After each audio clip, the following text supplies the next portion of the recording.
আমি জানি তো রাগ করার অনেক কারণ আছে, বাট আমাকে ভুল বোঝার কোনো কারণ নেই।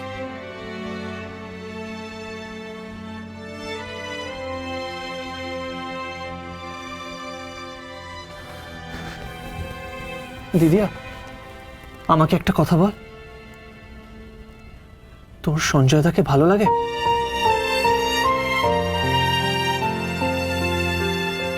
চুপ করে থাকিস না দিদিয়া, আজকে আমার তোর ফিলিংস গুলো জানা ভীষণ ইম্পর্টেন্ট। সঞ্জয়দাকে বিয়ে করলে তুই ভালো থাকবি?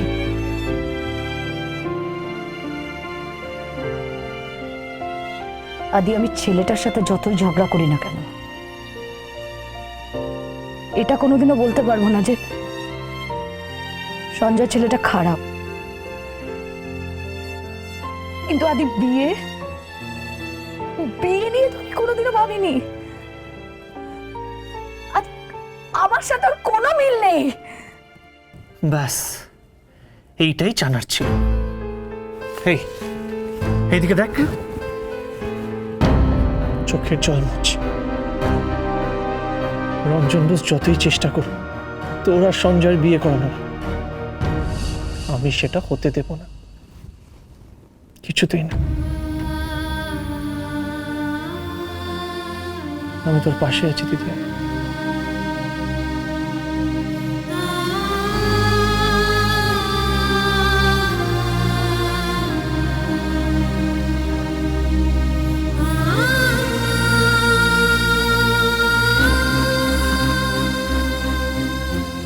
আজ দাদাকে বড্ড মিস করছি রে আদি। দাদার যদি আজ সবকিছু মনে থাকতো তাহলে এরকম কখনো হতে দিত না। আমি শিওর ও আমার পাশেই থাকতো। জানি। এই আদি, তোর মনে আছে দাদা আমার বিয়ে নিয়ে কি বলতো? মনে আছে তোর? শোন অ্যানি, তোকে বাইরে পাঠাচ্ছি বলে এটা ভাবিস না যে তোর কোনো খবর আমি পাবো না। মানেটা কি?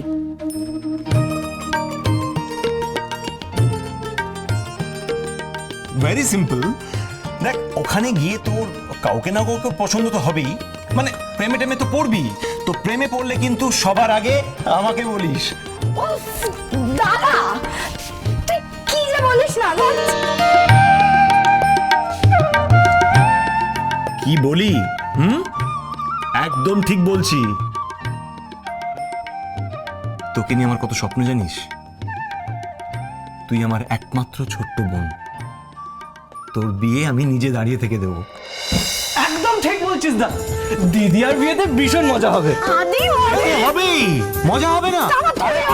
আরেকটা কথা, কন্যাদান কিন্তু আমি করব। হ্যাঁ, একদম। ঠিক আছে?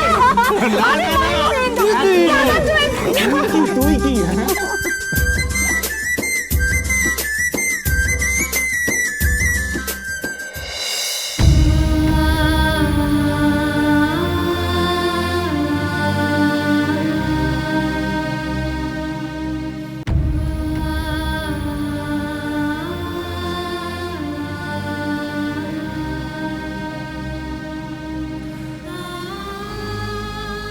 কষ্ট পাস না দিদিয়া,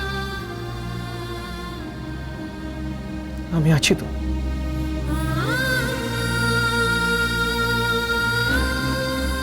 জানিস আদি, দাদা একদিন কথায় কথায় নিজেই বাবাকে বলেছিল ওই সামনে দাঁড়িয়ে থেকে আমার বিয়েটা দেবে,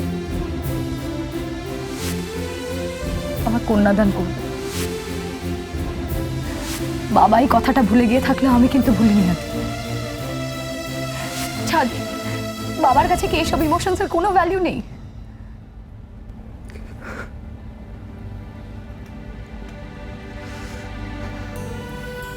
না, নেই। রঞ্জন বোস শুধু লোকেদের ইমোশন ইউজ করতে জানে, নিজের ভোট বাড়ানোর জন্য, দ্যাটস ইট। কিন্তু একটা কথা শোন, এই ব্যাপারে যা তোর মন চাইবে সেটাই তুই করবি, অন্য কিছু নয়। কোনো কম্প্রোমাইজ তুই করবি না। আমি জানি বাবা প্ল্যান করবে, প্লট করবে তোকে রাজি করানো, কিন্তু তুই রাজি হবি না। এবার আমিও দেখি রঞ্জন বোস কি করে তোর ইচ্ছের বিরুদ্ধে তোর বিয়ে দেয়। কিন্তু আদি, বাবা যে সবার সামনে এরকম এরকম কথাটা বলেছে, তাহলে আমি যদি বিয়ে করতে রাজি না হই তাহলে বাবার পজিশনের কি হবে আদি? ওইটা তো তোর রেসপন্সিবিলিটি নয়। তুই শুধু নিজের প্ল্যানে স্টিক করে থাক, যা তোর মন চায় সেটাই তুই করবি।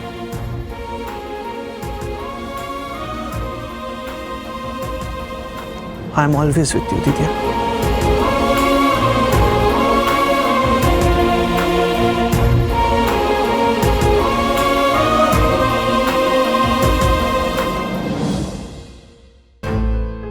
এবার আমি কি করব?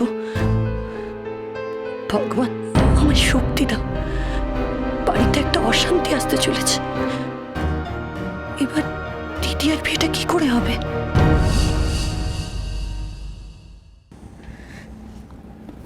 কখনো ভাবিনি জানিস এভাবে বাবার এগেনস্টে দাঁড়াবো। যে মানুষ নিজের ছেলে মেয়েকে বোঝে না তার জন্য কষ্ট পাস না দিদিয়া। আচ্ছা আদি, একটা কথা বলতো, বাবা যা করেছে তোর বউ ঈশা এটা কেন করলো? আমার সাথে যদি সঞ্জয়ের বিয়ে হয় তাতে ওর স্বার্থ কি? ও কেন করলো এরকম? এটার উত্তর হলো রঞ্জন বোস। আমি জানি ঈশা ভুল করেছে, কিন্তু বাবা ইনসিস্ট না করলে ঈশা এটা কোনোদিনও করতো না। হ্যাঁ, আমাকে দাদার হেল্পই নিতে হবে। ঈশা না জেনে রঞ্জন বোসের চালের গুটি হয়ে গেছে।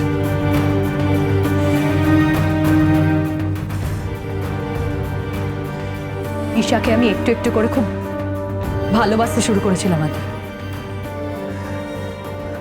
আমার মনে হয়েছিল ওই একমাত্র মানুষ যে তোকে চেঞ্জ করতে পারবে, কিন্তু আজকেও যা করলো না, এরপরে ওই আমার থেকে দূরে সরে গেল। অ্যানি, অ্যানি, ও আদিও আছে সেখানে, চল খেতে চল, খাবার ঠান্ডা হয়ে গেছে তো। কাকিয়া প্লিজ, খিদে নেই। এ আবার কেমন ধরা কথা? আমি শুনবো কেন? চল খাবি চল। কাকিয়া প্লিজ, বললাম তো খিদে নেই আমার, আমাকে একটু একা থাকতে দাও। কে মানা করেছে একা থাকতে? খাওয়া দাওয়া করে একা থাকা হোক। চল আদি, ওকে নিয়ে আয় নিচে। আমিও খাবো না, ভালো লাগছে না আমার। ওই দেখো, ভাই বোন দুজনেই বলছে খাবে না। কেন? বাবার উপর রাগ তো বুঝলাম, কিন্তু খাবার উপর রাগ করলে কি সে সমাধানটা হবে? চল আয় আয় চল। প্লিজ জোর করো না আমাদের উপর।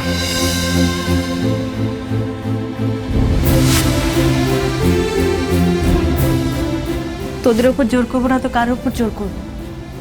কে আছে আমার জোর করার? চল। কাকিয়া প্লিজ, বিরক্ত করো না, বলছি তো।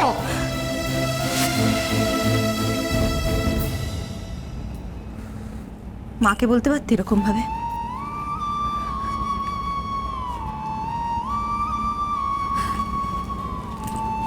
কাকিয়া সরি,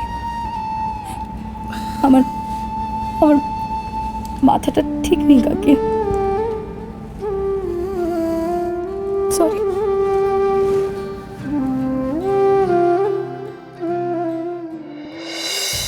আমিও দেখছি কত নাটক করতে পারেন আপনি। দেখছি, দেখাচ্ছি মজা আমি আপনাকে।